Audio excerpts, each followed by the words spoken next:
Abimael Oquendo. Abimael Oquendo. Sidmarie Reyes, Sidmarie Abimael, what did you do for work in Puerto Rico? Used to work as a police officer for 7 years. Simari, ¿cuál era tu ocupación en Puerto Rico? Cajera. When did you get married? I got married on March 2, 2013. And when was your son born? My son was born on July 21st, 2017. And when did the hurricane start?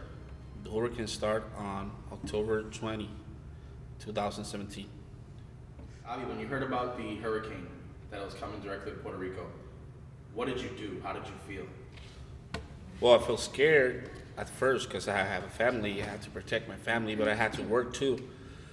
So I had to make a decision to either stay in work or just go to just stay with my family. And well, I had a lot of things in my mind because I have my other family was more in the mountains, and in that area, the hurricane was going to be really bad. Simari, cuando escuchaste sobre el huracán que iba a azotar la isla de Puerto Rico, ¿cómo te sentiste? Me sentí, a ver, en momentos me sentía nerviosa porque pues tengo mi esposo, lo activaban allá en la policía y pues iba a estar sola con un bebé de 1 mes. Pues a veces me sentía como que me sentía como si estuviera nerviosa en algunos momentos porque pues pensaba que pues, no iba a tener ninguna ayuda, pero hubieron vecinos que nos ayudaron siempre. So Avi, when you had family that lived in the mountains, now did you try to communicate with each other to try to prepare each other and try to like set up some kind of like safety thing of okay, if something happens, well this is where we'll meet or how we'll communicate? Did you do anything like that? Well, I tried to communicate with them, but I was preparing on all my stuff for me and my family. Then when I decided to communicate with them, we did, but the only thing that we could do is just try to communicate as soon as possible. We gave us like 30 days. If in 30 days we didn't know about each other, myself, I was gonna go ahead and look for them. That I actually did, but half of the road was gone, so they didn't have a way out, and I didn't have a way in to see them. So Avi, when the hurricane was going on, did you feel like at some point that you could possibly die, or felt like your life could end at any point in time with this tragedy that came about in Puerto Rico? Well, cannot say no because you're gonna have fear all the time. If anybody tells me that they didn't have fear, they're wrong because in my mind I was a lot worried about my family. That if something happened, that I have to react as quick as possible to get them out of everything, the danger that was happening too. So I did have fear. I questioned myself a lot in that point, and it was bad, but it was not that bad. And the point that after the hurricane was the worst part of our experience there, because they opened the doors from the bridge that crosses the lake behind our house, and they didn't say nothing to nobody that lived in the area. And about at 11:30 at night, after the hurricane passed, that's the next day, we hear this person, they were screaming. She started yelling that she lost everything.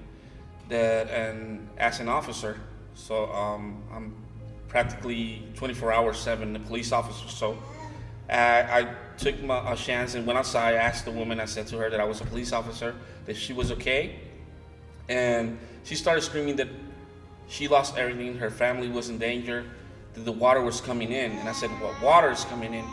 And at that point, I decided to run through the whole street.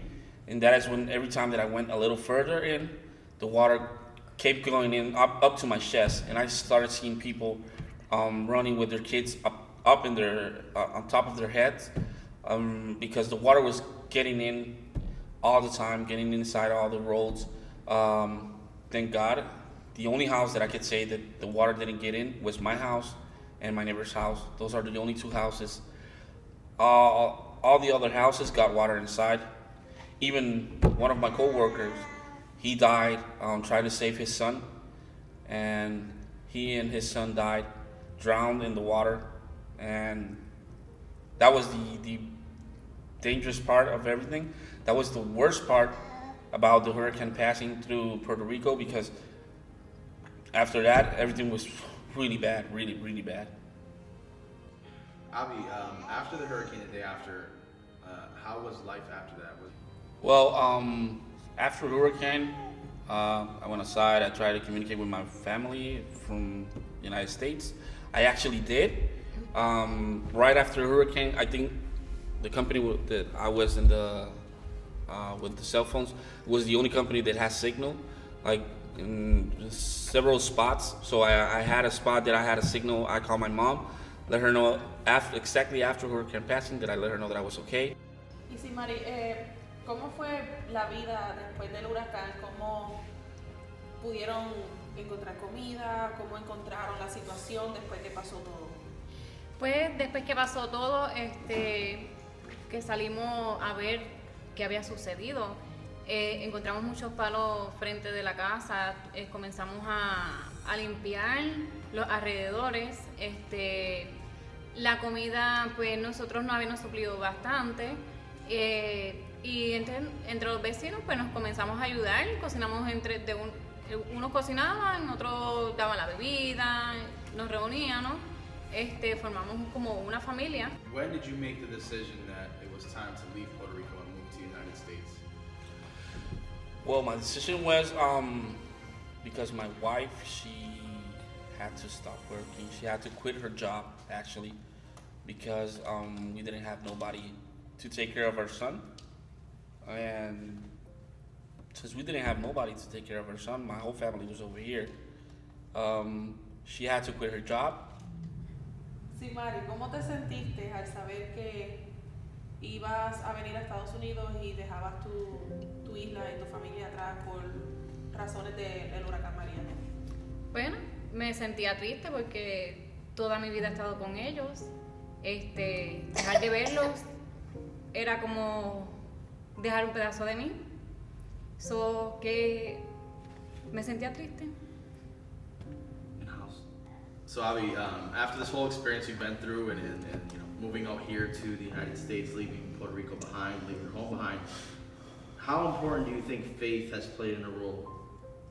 It's very important, really important, because there's some points that I really want to return. And when I started here, I couldn't find a job, although that I'm bilingual, and I'm very prepared. I have studies and I have good experience of work. It was really difficult to find a job here, so we had to move by faith. Definitely had to move by faith, because there was a point that I want to return. I said that this wasn't for me. This was really wrong to make this decision of coming over, and I just had to believe in God and try to be sustained by my faith.